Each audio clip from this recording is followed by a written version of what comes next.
mania bipolar disorder, schizophrenia, things of that sort. So it's something that really should be approached with caution. Nonetheless, in exploring what's out there and even some studies online that were done, either animal studies or human studies, it's clear that L-tyrosine is being explored for that purpose, as is PEA and phenylethylamine, which is essentially PEA, but some related compounds. So there's a whole class of dopaminergic or dopamine stimulating supplements that people are using to try and get their dopamine levels up. And again, it's kind of a fine line between too little, enough, and too much. If you want to get the literature on those two compounds, there I will refer you to this great website at examine.com, just as it sounds. And you can put in L-tyrosine or PEA and you can get the details on that. But I highly recommend also going to their section on ADHD to see how those particular compounds relate specifically to ADHD and cognitive focus. And last but not least, in terms of these different compounds, I do want to mention the racetams. These are somewhat esoteric, and probably most of you haven't heard about them, but some of you probably know a lot about them, and they are becoming more popular. They go by names like Nupept and things of that sort. The racetams are illegal in certain countries. They are gray market in other countries, and they are sold over the counter in this country, in the U.S. So they have different margins for safety. You definitely need to consult your doctor, especially if you have ADHD. But Nupept has been shown when taken, at 10 milligrams twice daily, can be more effective than some of the other racetams. What is Nupept? Nupept taps into the cholinergic system, the acetylcholine system, in ways very similar to alpha-GPC, but seems to have a slightly higher affinity for some of the receptors involved and can lead to those heightened states of cognitive capacity. And there are these studies, one in particular, comparative studies of Nupept and piracetam in the treatment of patients with mild cognitive disorders and brain diseases of vascular and traumatic origin. That's a mouthful. What this study basically points to is the fact that people who are experiencing some degree of inability to focus due to prior concussion or some vascular event, a stroke or ischemia of any kind, because neurons need blood, when the blood supply is cut off to neurons or when there's a bleed in the brain, subsequent to that, often there are challenges in maintaining focus. This is very common for people that have done sports where there's a lot of running into each other with your head, like rugby, football, hockey, and so forth, but also people who have experienced head blows, or often overlooked is the fact that most traumatic head injury is not actually from sports, even football. It's from things like construction work, from high impact work of that kind. So there does seem to be some efficacy of Nupept and piracetam and things like it. It's an emerging area. And as I mentioned, in the U.S., these things are sold over the counter.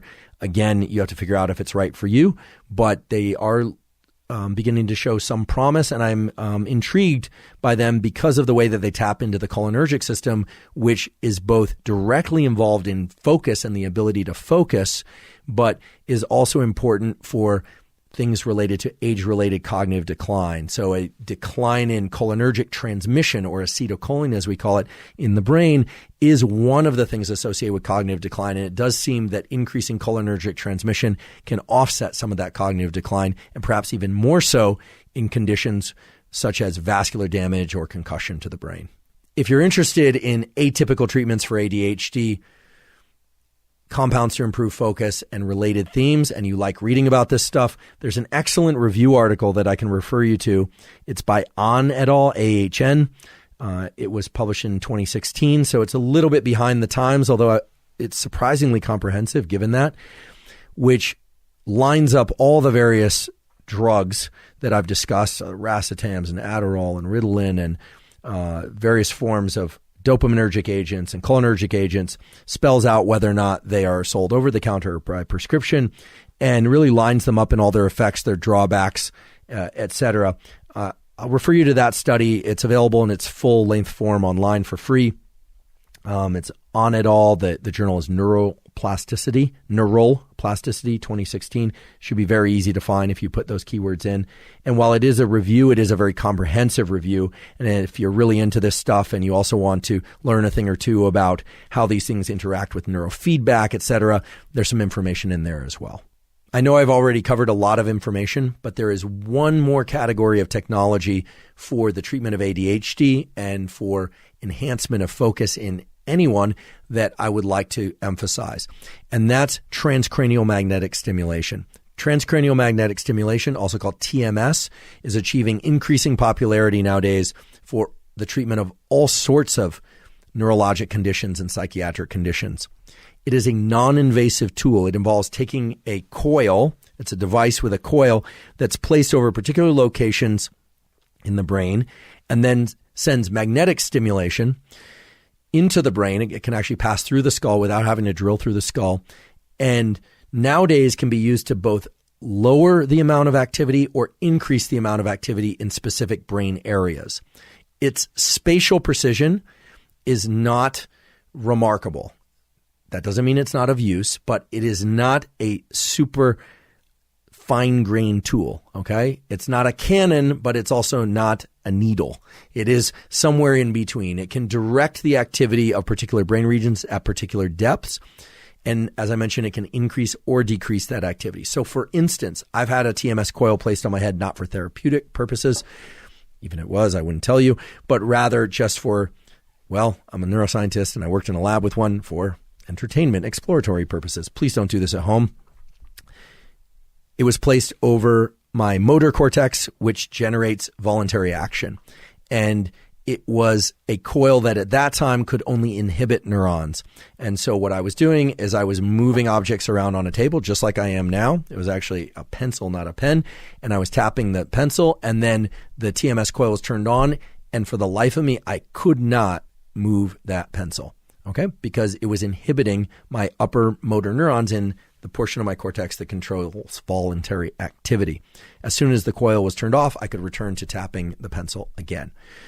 Nowadays, it's possible to stimulate motor cortex or any area of the brain with some degree of precision that could create the impulse to move without actually making the decision to move. So you can literally engage certain neural circuits and therefore behaviors and certain thought and emotional patterns by way of transcranial magnetic stimulation. This has far-reaching and vast implications, as you can probably imagine.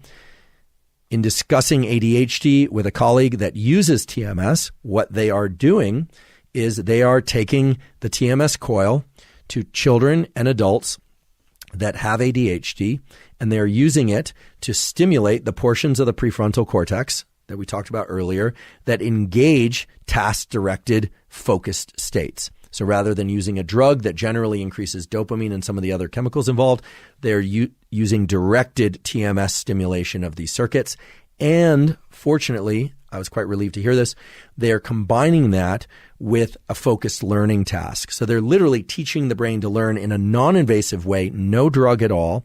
And right now there are experiments, clinical trials going on comparing TMS of this sort to the drug treatments of the sort that we described earlier that engage these circuits through pharmacologic mechanisms. So very exciting times for TMS, very exciting times for pharmacology related to ADHD and for enhancing focus in general. And when I say very exciting times, I mean no drug is perfect, but the constellation of drugs that's out there is getting much larger.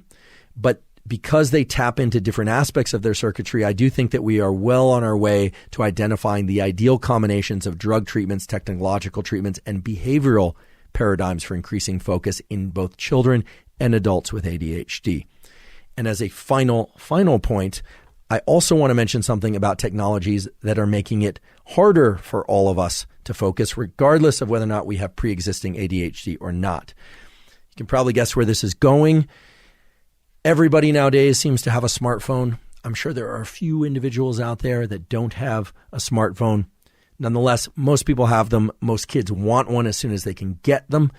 And they are small. They grab our attention entirely. But within that small box of attention, there are millions of attentional windows scrolling by, right? So just because it's one device that we look at does not mean that we are focused. We are focused on our phone, but because of the way in which context switches up so fast within the phone, it's thought that the brain is struggling now to leave that rapid turnover of context, right? Many shows, many Instagram pages, many, many Twitter feeds, many, many websites. Basically, the whole world, at least in virtual format, is available within that small box.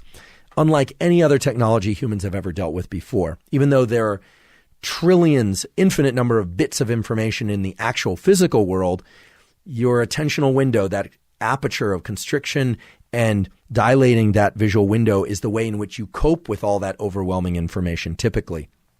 Well, within the phone, your visual aperture is set to a given width. It's about this big. Typically, the phones seem to be getting bigger, but nonetheless, it's about that big. And within there, your attentional window is grabbing a near infinite number of bits of information, colors, movies. If a picture is worth 1,000 words, a movie is worth 1 billion pictures. The brain loves visual motion. And so the question is, does that sort of interaction on a regular basis lead to deficits in the types of attention that we need in order to perform well in work and school relationships, et cetera? And the short answer is yes, it does appear so. We are inducing a sort of ADHD. And while the studies on this are ongoing, because prominent use of smartphones really took off right around 2010, and we're only in 2021, long-standing studies take time, which is essentially to say the same thing as long-standing. There are some studies, and one in particular that I'd like to highlight. One was actually carried out pretty early in 2014. This is a study that explored smartphone use. At the time, they called it mobile phone use, but smartphone use and inattention, difficulties in attending in 7,102 adolescents. So this is a huge study, a population-based cross-sectional study.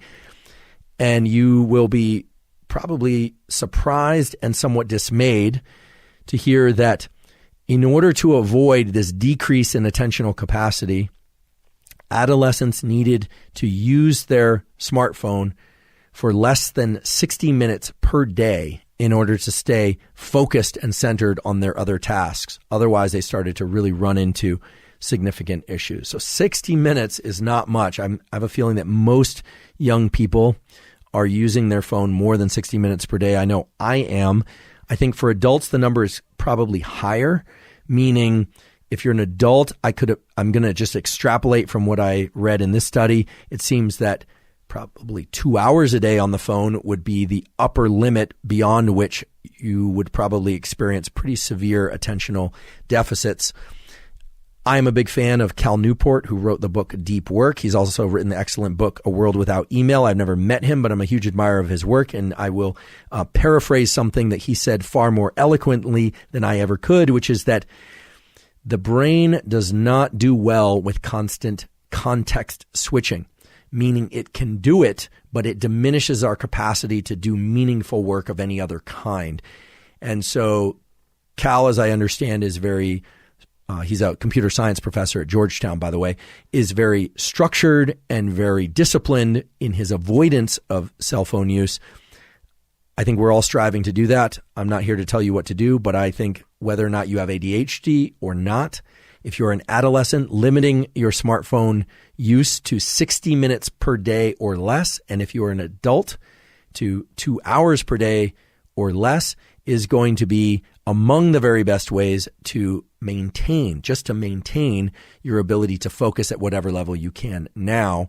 And as I always say, most of the things that we get recognized for in life, success in life, in every endeavor, whether or not it's school, relationships, sport, creative works of any kind, are always proportional to the amount of focus that we can bring that activity. It is important to rest, of course, to get proper sleep, but I stand behind that statement.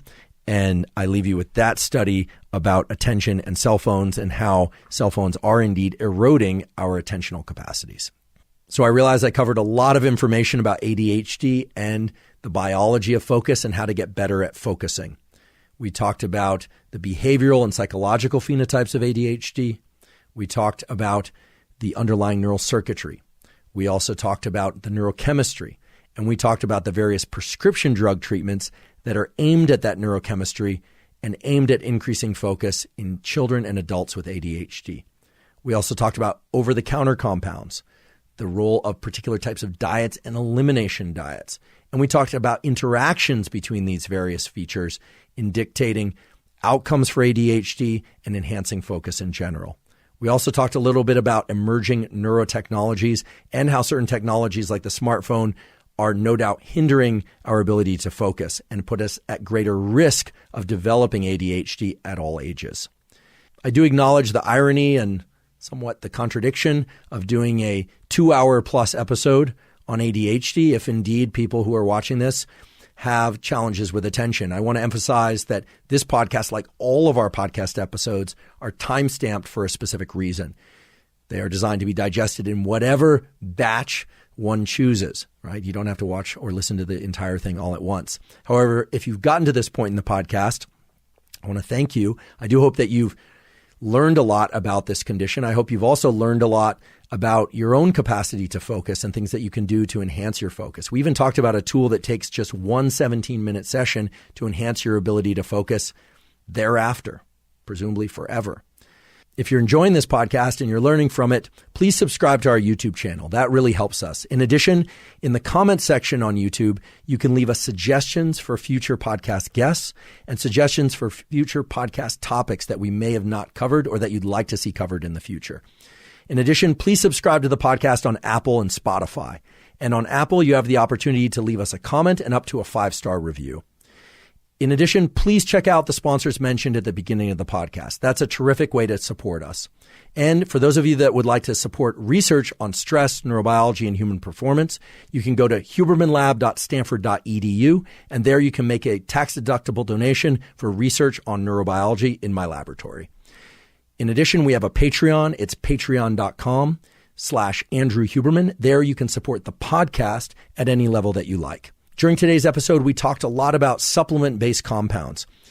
If you're interested in supplements and you want to see the supplements that I personally take, you can go to Thorne, that's THORNE/U/Huberman, and you can see everything that I take, and you can get 20% off any of those supplements. Or if you navigate into the Thorne site through that portal, you can get 20% off any of the supplements that Thorne makes. Supplements aren't for everybody. You by no means have to take supplements. But if you are going to take supplements, it's important that you take supplements from a source that's reputable, in which the ingredients are very high quality and in which the amount of the ingredients that listed on the bottle actually matches what's in the bottle. That's why we partnered with Thorne, because they have the highest levels of stringency in terms of quality and specificity of the ingredients. And finally, I want to thank you for your time and your attention.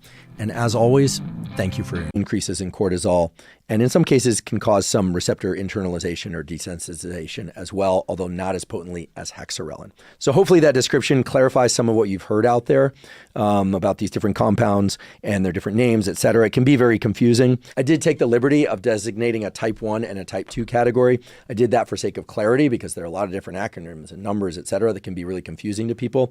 And I hope that that will be useful in facilitating further discussions about these compounds going forward. 2 additional brief but important points. Many of the peptide vendors that are out there and physicians that are working with peptides will combine different growth hormone promoting peptides. So they'll, for instance, have sermorelin or tesamorelin in combination with hexarelin, or they'll use ipamorelin in combination with CJC1295. While I'm not opposed to that approach, you just want to make sure that the dosing, or I should say the relative dosing of each peptide, is such that, you're avoiding unnecessary increases in prolactin and cortisol, and that you're not hitting a pathway redundantly. That's actually the logic of combining different things. These different amino acid sequences, these different peptides, that is, are designed to stimulate different modes of action for the same peptide. So the naturally occurring peptide goes and does a bunch of things, those pleiotropic effects, and these different peptides that are of different amino acid sequences are designed to, reduce visceral adiposity a bit more, or promote deep sleep a bit more, or to promote muscle growth a bit more. So when people are combining different things in cocktail, it's not necessarily a bad thing, but you want to make sure that you're working with someone who's very familiar with peptides, really has been in the peptide space for a long time and understands how these things work alone and in combination. And there are some excellent physicians that are doing that.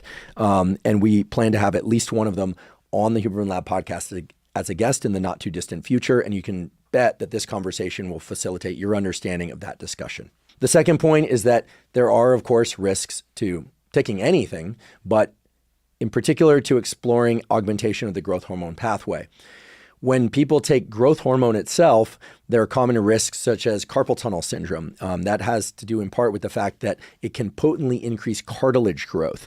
There can be active changes in the structure of one's head and face and body. There's a so-called lean but distended gut. So people that aren't carrying a lot of subcutaneous fat, but that the gut becomes extended. Sometimes you can get changes in the face like the, kind of a thickening of the bone above the brow. You'll see that. And sometimes people will look quite different after taking growth hormone for a series of time than they did before. It can really change one's stature and shape to a considerable degree. It also can create a kind of a skin texture that is a little bit unnatural or unusual. You sometimes can see this in people that take a lot of growth hormone. In general, when people take growth hormone promoting peptides, the changes in body structure are not as dramatic as when people take growth hormone itself. But body shape changes and cosmetic changes aside, keep in mind that anytime we augment growth hormone, either by taking growth hormone directly as a synthetic compound or by taking a peptide that increases the amount of growth hormone that we release, we are increasing our tumor growth risk and our cancer risk. And that's because growth hormone and IGF-1 are somewhat indiscriminate in terms of the tissues that they promote the growth of. So if you have a tumor someplace and it's small, taking exogenous growth hormone or increasing the amount of growth hormone that you release by taking one of these peptides that we discussed will increase the size of that tumor. It's very likely. And you can imagine that if you're taking a peptide to increase growth hormone and you're taking something like BPC 157, something that a lot of people are starting to do nowadays, you could potentially increase both the size and the vascularization of a given tumor. So just keep that in mind. Just as there are anti-cancer drugs that focus on the VEGF pathway to try and discourage vascularization of tumors, there are drugs that discourage the release of growth hormone to discourage the growth of tumors. So if you're listening to this, you might be thinking, well, why in the world would anybody take this stuff? Well, people like the effects of having elevated growth hormone. They like the effects of recovering from an injury more quickly, but there's always going to be a trade-off between potential benefit and potential risk. The one thing that we can say for these growth hormone secretagogues, sermorelin, tesamorelin in particular, is that they are FDA approved as compounds. However, they are not approved for all the purposes that people are taking them for, such as cosmetic effects, et cetera. So I'm certainly not being disparaging of people that decide to make the choice to take these compounds. That's your right entirely. But I do think that you should be informed about the potential risks. And if you are somebody who's considering taking any of these compounds, there are certain considerations that you definitely should pay attention to. So for instance, how old are you? If you're younger than 30, I don't know why you'd want to augment growth hormone unless you and your doctor decide that there's a clinical need or some other urgent need to do so, because you're already making a lot of growth hormone. If you're older than 30 and you're interested in using these compounds, to me, it stands to reason that of course, you want to make sure that you don't have any tumors or cancers that you could potentially exacerbate. But in addition to that, that you really think about using the minimal effective dose and that you use perhaps even the mildest of these different compounds in order to make sure that you don't desensitize any of the receptor pathways. And of course, there is no reason why anyone should use these compounds unless they absolutely feel they need to, and there's a potential benefit there. I personally, as I mentioned before, tried sermorelin for a short while. The reductions in rapid eye movement sleep were problematic enough for me that I decided to just not take it. And it's not something that I've returned to, except every once in a great while, I might do it to augment deep sleep just a little bit. The next category of peptide effects that we're going to discuss are peptides involved in longevity. And this is actually going to be a pretty quick discussion because really the main one in this category, besides thymosin beta-4, remember thymosin beta-4 we talked about earlier? This is a peptide that's naturally released from the thymus, and the thymus is a structure that depletes over time as children age. So some people will take thymosin beta-4 as kind of a longevity agent, hoping that it will increase repair of tissues, recovery from exercise, et cetera. But it's not really aimed at longevity per se. It's really aimed at replacing something that's present in youth and then tends to dissipate as we get older. That is the thymus and related peptides from the thymus. But the big one in the category of peptides to potentially, I want to highlight, potentially improve longevity is epitalin. Epitalin is also sometimes spelled and pronounced epithalin. Okay, don't ask me why. And as with BPC 157, there are quite a few animal studies exploring epithalin and its effects on various tissues, as well as the naturally occurring peptide that it's meant to resemble. Epithalin is a peptide that's secreted from the pineal gland. The pineal gland is a gland that most people associate with melatonin release, and that's because the cells within the pineal, called pinealocytes, secrete melatonin at night. It's what makes us feel sleepy and go to sleep. Melatonin is suppressed by light viewed by the eyes. There's actually a pathway that goes from the eyes into the brain. There are a couple of stages that go up through the cervical ganglion from the brainstem and up to the pineal and suppress melatonin release. Now, the pineal makes other things besides melatonin. It also makes a peptide called epithalamin. Epithalamin is a peptide that is naturally released from the pineal, especially early in life, and that's associated with various anti-inflammatory effects on other cells and tissues in the body. And it does appear to be able to adjust telomere length, which is a feature of cells that's thought to be associated with the longevity of cells, or how long they live. Keep in mind that the relationship between telomeres and longevity is a controversial one. People were very excited about this some years back. Then people batted down that idea, showing that telomere length was not associated with longevity, especially in humans. And now it's sort of a back and forth within the field. Keep in mind that epitalin, again, also sometimes written and pronounced epithalin, is designed to mimic this naturally occurring peptide, epithalamin. Okay, so the nomenclature can get a little bit confusing. And what you'll find is that epitalin is available as a synthetic compound. It can be obtained in clean form from compounding pharmacies. And a good number of people will use it as a longevity agent based largely on animal data that it can suppress tumor growth, it can increase telomere length, and to some extent that it can recalibrate the circadian rhythm changes and the disruptions in the patterns of melatonin that occur as animals and perhaps as humans age. This is an important point. The pineal gland, despite being very, very small, about the size of a pea and sitting kind of in the mid area of the brain for you aficionados, it sits, kind of like right on the roof of the diencephalon. And what it does is it will release melatonin each night in darkness. It can release epithalamin, and at those times, it can go and have these myriad effects on restoring the brain and body during sleep. There are other things that occur during sleep that are essential, but those are key components of the restorative features of sleep. Now, we know that as we age, the amount of melatonin that we release is decreased, such that if you look in babies and teens, et cetera, melatonin levels are very, very high compared to people of middle age and of elderly age. Likewise, epithalamin levels decrease with time. And as a consequence, markers of tissue inflammation also increase as we age because you're sort of removing this anti-inflammatory compound that's released each night. Now, there are a bunch of theories as to why the pineal regresses with age. There's some kind of wild ones about fluoride and depletion of the pineal. I'll do a whole episode on the pineal at some point and we'll explore that. Some of them are very niche. Some of them are frankly completely false, and others have some merit and are starting to gain some data within the standard scientific community. The overall point here about peptides for longevity can be summarized very easily. The logic is just as we have a thymus early in life, the thymus secretes certain things, and those things seem to accelerate robust tissue healing early in life. And as the thymus disappears, tissue healing gets less robust. That's the logic for taking things like thymosin beta-4, TB500. So too, we have a tissue, the pineal, that secretes certain things early in life that are associated with lots of deep sleep and robust tissue repair and long cellular life. The logic then is by taking epitalin, you can mimic this peptide that's normally released from a nice, young, healthy pineal, and in that sense, encourage anti-inflammation pathways as well as cellular longevity pathways. That's the basic idea. And again, it rests largely on the animal data for which, yes, there's some interesting studies showing suppression of age-related ocular diseases. There's some nice studies showing telomere expansion. There are some nice studies showing that several features of brain aging and body aging can indeed be partially offset by things like epitalin peptides.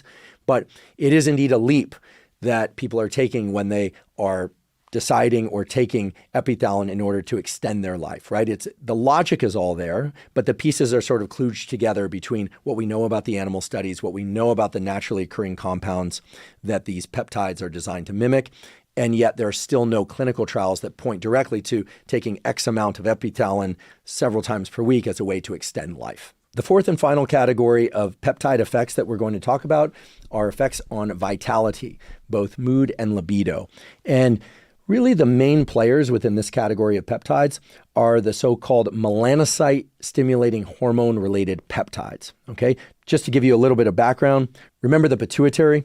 The pituitary gland, that stalk that extends out of the brain and can release growth hormone from the anterior pituitary. Well, it's got a middle segment or a medial segment, and there's a hormone that's released from there called melanocyte-stimulating hormone.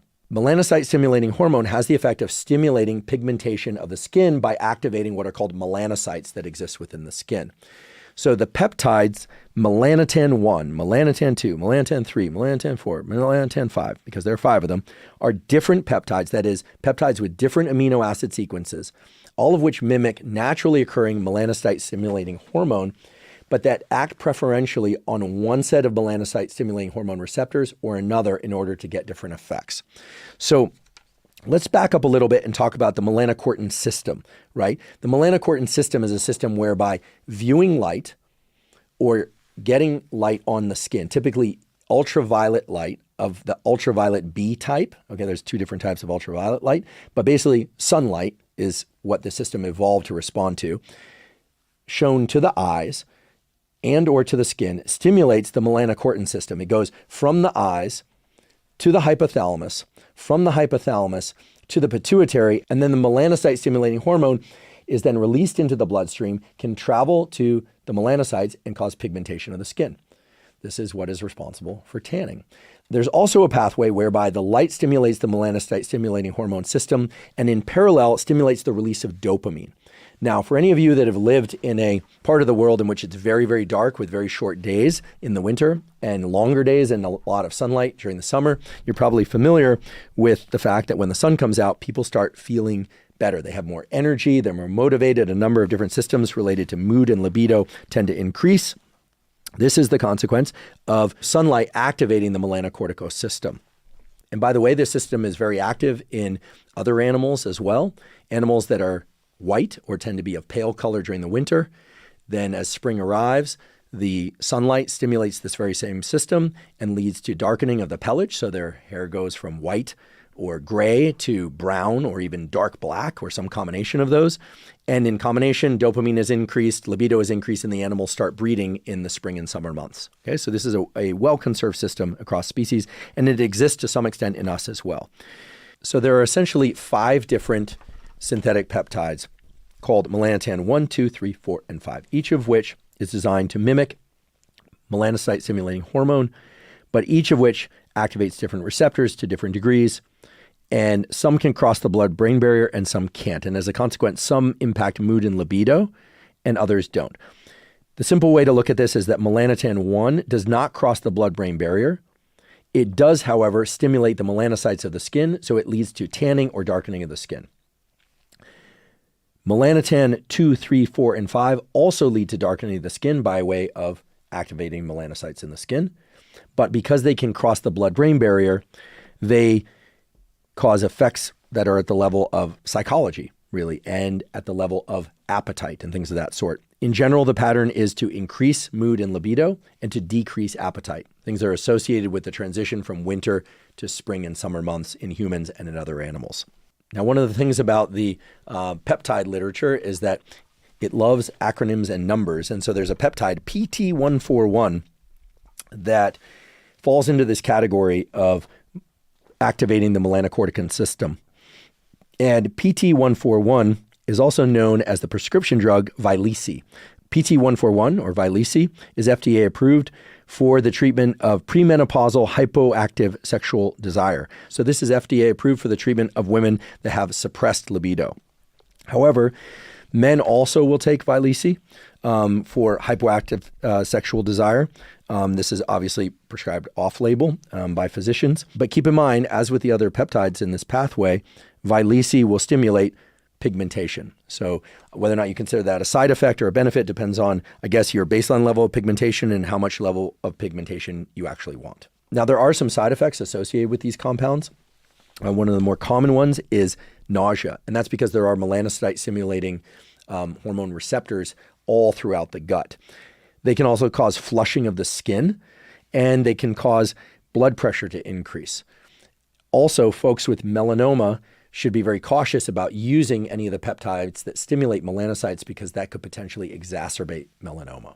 The next peptide in this category of peptides for vitality and libido is kisspeptin. Kisspeptin is a peptide that wasn't discovered that long ago. I actually can recall when the first papers about kisspeptin came out.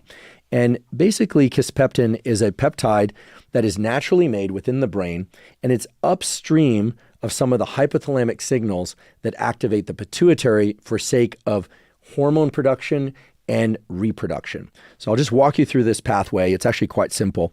You've got the pituitary. You're now familiar with the pituitary. And the pituitary releases two different hormones in both males and females. It releases luteinizing hormone, and it releases follicle stimulating hormone. If you watched the episodes that we did about testosterone and estrogen, if you watched the episode that I did on male and female fertility, if you watched the episode that I did with Dr. Michael Eisenberg from Stanford or Dr. Natalie Crawford, who's an OBGYN specializing in fertility, we talked a lot about LH and FSH. Basically, FSH, as the name suggests, stimulates the growth of the follicle, the egg in the female, and it stimulates sperm production in males.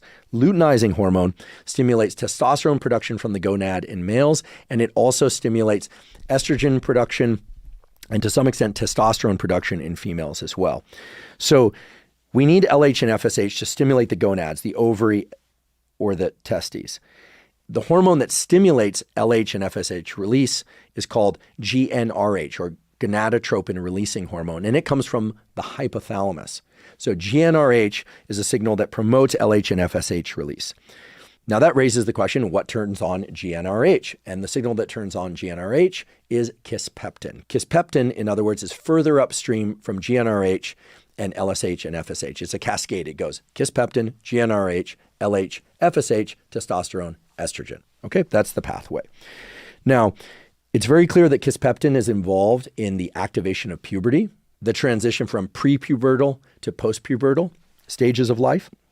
It's also involved in any of the sort of downstream effects of having elevated LH and FSH, including elevated vitality, which includes both energy and, in some cases, libido.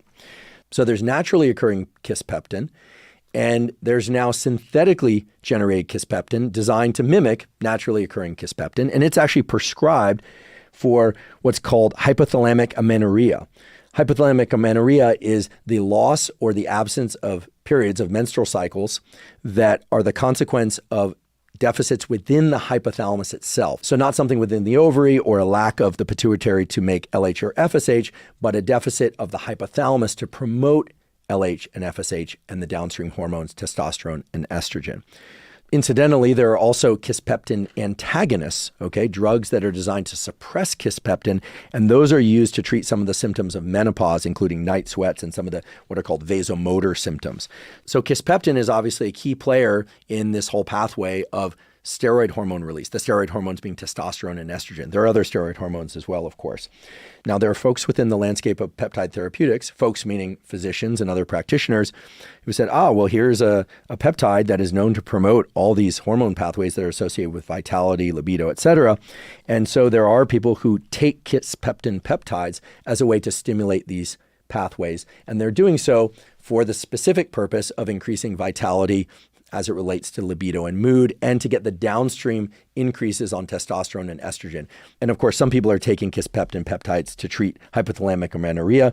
And as I mentioned, some people are taking kisspeptin antagonists. They're trying to block the kisspeptin pathway in order to reduce some of the vasomotor and other symptoms of menopause. I will say, despite the fact that the kisspeptin pathway is well known, and despite the fact that the kisspeptin peptide is designed to mimic a naturally occurring peptide that has a pretty constrained set of functions in the hypothalamic pituitary system and their downstream effects on the gonads, the use of kisspeptin to increase vitality and libido is a bit of a, let's just say it's a little bit of a wild card. We don't yet know all the effects of kisspeptin. Again, it was fairly recently discovered. We have it in mind that it's involved in these pathways, but I should say every time we look at a given peptide, whether or not it's ghrelin or hypocretin-orexin or it's GLP-1, what we find is that, again, there are these pleiotropic effects. There is rarely, if ever, one specific effect. And it's not just a concern about side effects that we want to take these pleiotropic effects into consideration. It's the fact that even though we know a lot about the human body and the various hormones and neuromodulators like dopamine, serotonin, et cetera, that are made, this landscape of peptides is an enormous one. And it's one for which we are just now really starting to appreciate how many different peptides the human body and brain make. Again, I don't think it's an overestimate to say that there are probably hundreds of thousands of different peptides, each with multiple and sometimes even overlapping and synergistic effects. So I do understand the excitement about peptide therapeutics. I think for a lot of people that want to improve their physical health and mental health, they want to recover from injuries more quickly. Maybe they're seeking particular aesthetic changes or mood changes, et cetera.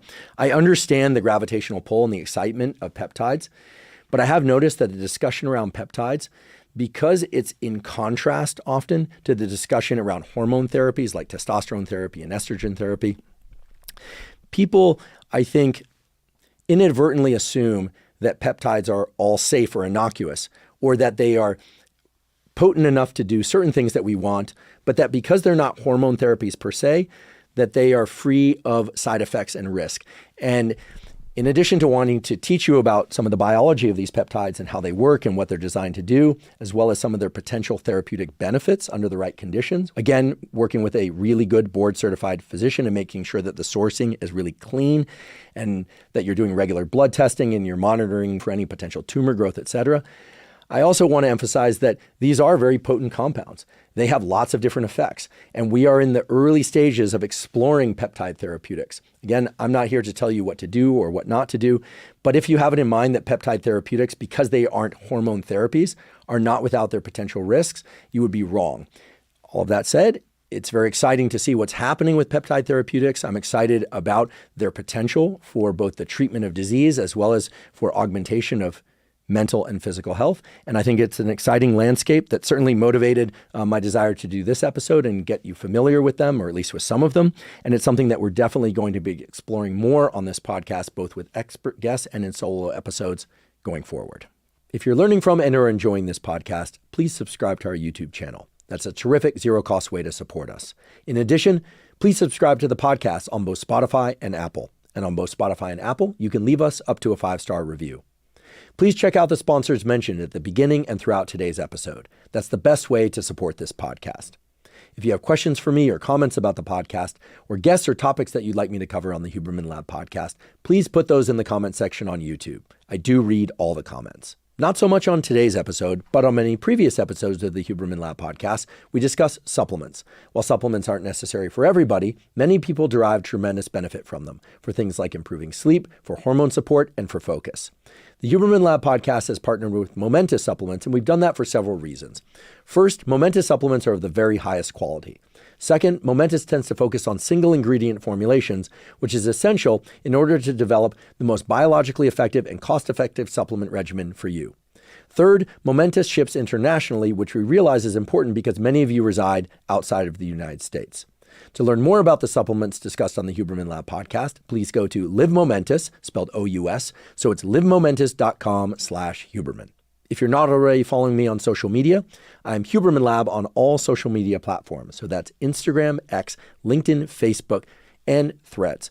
And at all of those places, I discuss science and science-related tools, some of which overlaps with the content of the Huberman Lab podcast, but much of which is distinct from the content of the Huberman Lab podcast. Again, it's Huberman Lab on all social media platforms. If you haven't already subscribed to our Neural Network newsletter, our Neural Network newsletter is a zero-cost monthly newsletter that gives podcast summaries and protocols in the form of brief 1 to 3 page PDFs covering things like neuroplasticity and learning, or optimizing sleep, or regulating dopamine, deliberate cold exposure. We have a foundational fitness protocol. Again, all of those available completely zero cost. You simply go to hubermanlab.com, go to the menu tab, scroll down to newsletter, and supply your email. We do not share your email with anybody. Thank you once again for joining me for today's discussion about the science and application of peptide therapeutics. And last but certainly not least, thank you for your interest in science.